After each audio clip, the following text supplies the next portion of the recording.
It's the 10th of the month. Payday was 9 days ago, and somehow the money is already gone. You didn't buy anything crazy, no vacation, no shopping spree, just rent, groceries, gas, a few bills, maybe a dinner out because you'd had a hard week. And now you're staring at your banking app doing that math everyone does. Okay, if nothing goes wrong for the next 20 days, I'll be fine.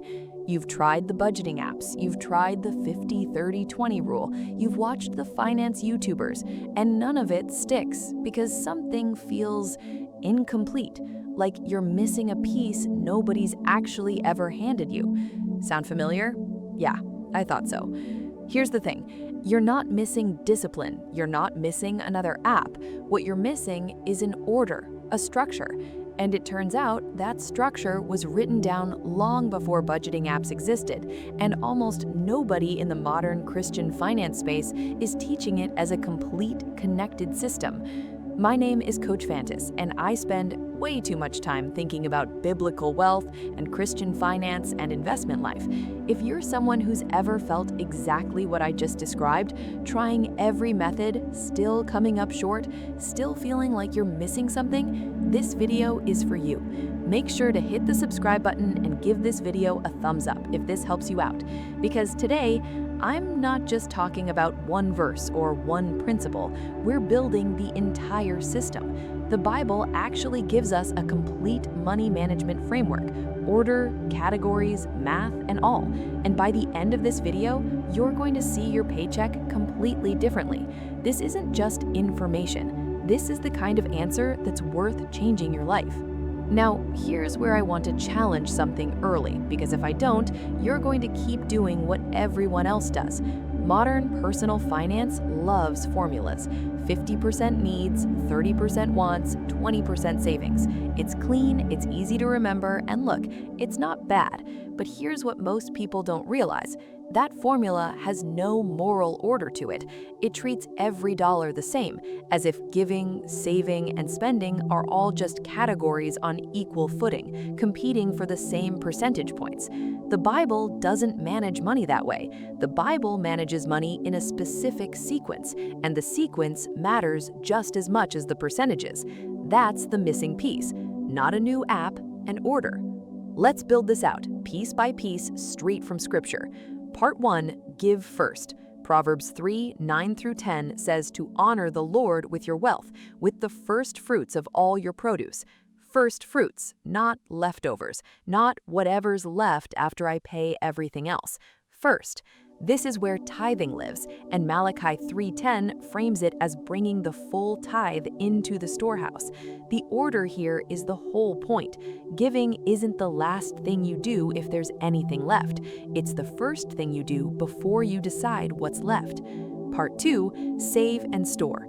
Proverbs 6:6-8 points to the ant. No commander, no overseer, no ruler, and yet she stores her provisions in summer and gathers her food at harvest. Nobody's forcing the ant to save. She just does it proactively before she needs it. That's the biblical model for an emergency fund and long-term savings. Not reactive, not I'll save whatever's left, but proactive storage during the season of abundance. Part 3, owe nothing you shouldn't. Proverbs 22:7 is direct. The rich rules over the poor, and the borrower is slave to the lender. This isn't saying all debt is automatically sin. It's describing a power dynamic. Debt creates a form of servitude, obligation, control that someone else has over your future income. Biblical money management treats debt reduction as an active, prioritized category, not something you deal with eventually. Part 4, live within what remains with contentment. Ecclesiastes 5:10 says, whoever loves money never has enough, and whoever loves wealth is never satisfied with income. This is the spending category, but it's governed by contentment, not by what can I afford on paper. Your lifestyle spending happens after giving, saving, and debt reduction, and it's bounded by gratitude, not by comparison to your neighbor's lifestyle. Part 5, multiply what's left. And this is where we go back to Matthew 25, the parable of the talents. Whatever remains after giving, saving, and responsible living isn't meant to just sit there. It's meant to be put to work, invested, multiplied, stewarded actively, the same way the two faithful servants doubled what they were given. Give, save, owe nothing you shouldn't, live with contentment, multiply the rest. That's the order. That's the system. Okay, here's what most people don't realize until they see the actual numbers. Let's take that same $52,000 a year income, about $4,300 a month. Under the 50-30-20 rule, giving doesn't even have a category. It gets absorbed into wants, if it happens at all, competing for restaurants and streaming subscriptions for the same 20 or 30%. Under the biblical order, here's what it looks like instead. 10% off the top for giving. Proverbs 3:9's first fruits. That's $430 a month, $5,160 a year. Then 10% for saving and storing, following the ants example, another $430 a month, another $5,160 a year. If you're carrying consumer debt, biblical money management says prioritize an additional aggressive percentage there. Let's say 15%, $645 a month, toward becoming free from that borrower is slave to lender dynamic. That leaves 65%, roughly $2,795 a month to live with contentment. Rent, food, transportation, the actual necessities and reasonable lifestyle choices. And here's the part most people skip entirely. Once your debt category is paid off, that 15%, $645 a month, doesn't disappear. It doesn't get absorbed into lifestyle inflation. It shifts straight into part 5, multiply. Invested at a conservative 7% annual average return, that $645 a month, redirected the moment your debt is gone, becomes over $107,000 in 15 years, completely separate from the 10% you were already saving. This is where it gets really interesting. The 50-30-20 rule never asked where does this money go once a category is finished. The biblical order does, automatically, because it's a sequence, not a static split. Every category, once fulfilled, funnels forward into the next priority. That structural difference over 15 years is worth over $100,000 in wealth that a flat, categoryless percentage system simply never captures because it never redirects freed up money on purpose. Now, you might be thinking, Coach Fanta, does the order really matter that much psychologically? Isn't just math just math? Here's the thing. Order matters enormously because of something behavioral economists call decision fatigue. Every single time you have to decide in the moment whether to give, whether to save, or whether to spend on something in front of you, you're burning mental energy on a decision that a preset order would have already made for you. That's why give first isn't just a spiritual posture, it's a psychological hack. When giving happens automatically before you ever see the money as spendable, you remove the moment of temptation entirely. You're not resisting anything. The decision's already made. Think of it like this. Imagine your income is a river, and every dollar is water flowing downstream.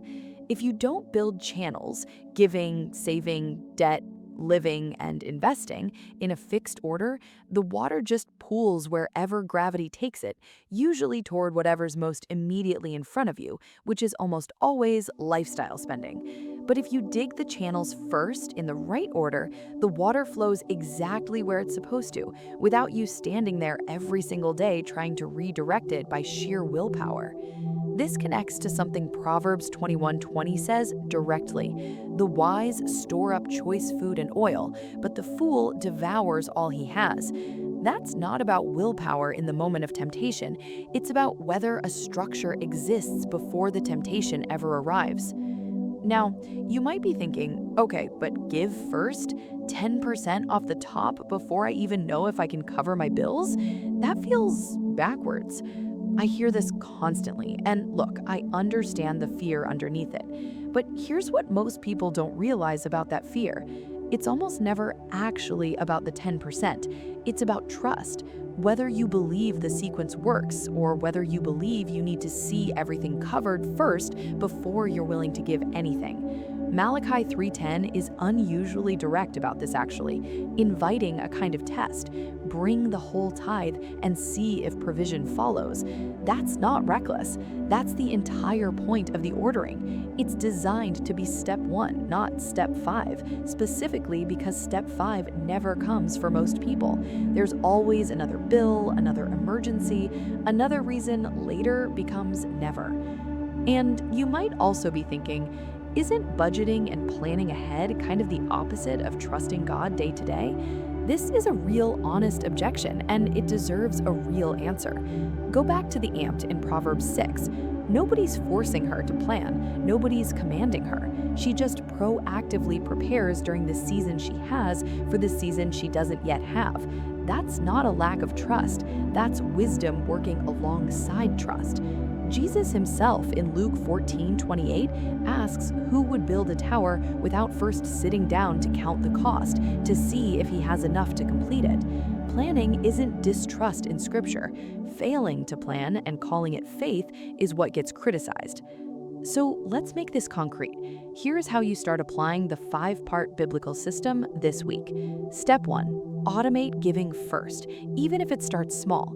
If 10% feels impossible right now, start where you are, 5%, even 3%, but set it up to leave your account before you ever see it as spendable. The percentage can grow. The position in the order should not move. Step 2.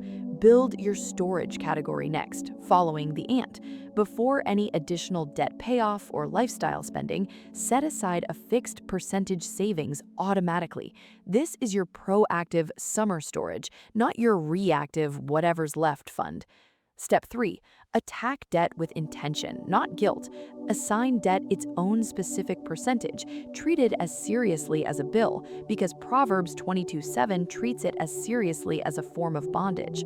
And the moment a debt is paid off, don't let that freed up money quietly disappear into lifestyle spending. That's the mistake that costs people 6 figures over time, like we saw in the math. Step 4.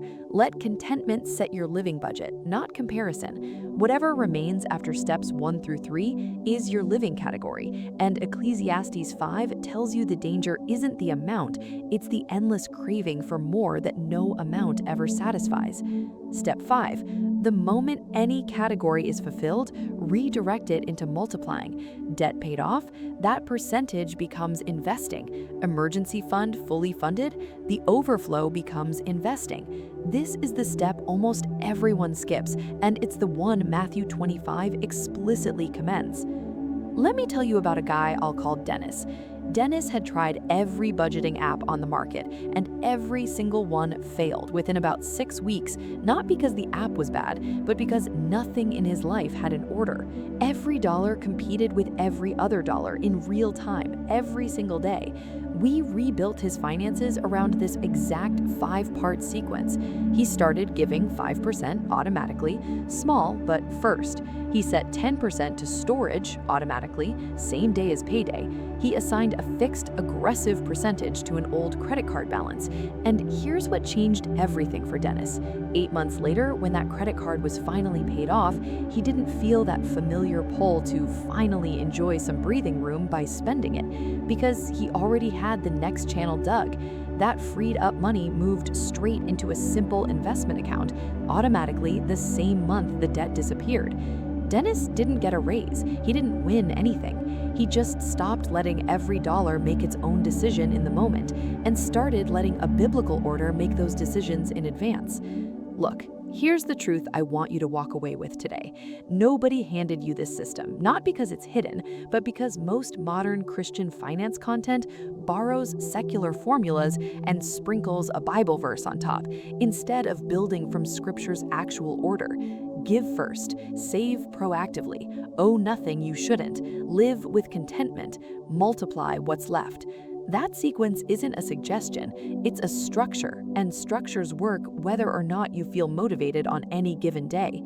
Your 10th of the month scramble doesn't have to be your permanent story. It's just proof that you've been managing dollars without an order underneath them.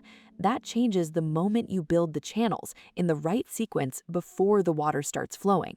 So here's what I want you to do.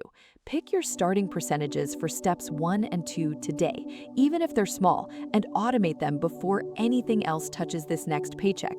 Then come back and tell me where you're starting. If this gave you the missing piece you've been looking for, hit that subscribe button, drop a thumbs up, and let me know in the comments which of these 5 steps you're tackling first. I read every single one, and honestly, this is the kind of shift that's worth far more than $7,500 a year. This is the kind of answer that's worth changing your life. I'll see you in the next video.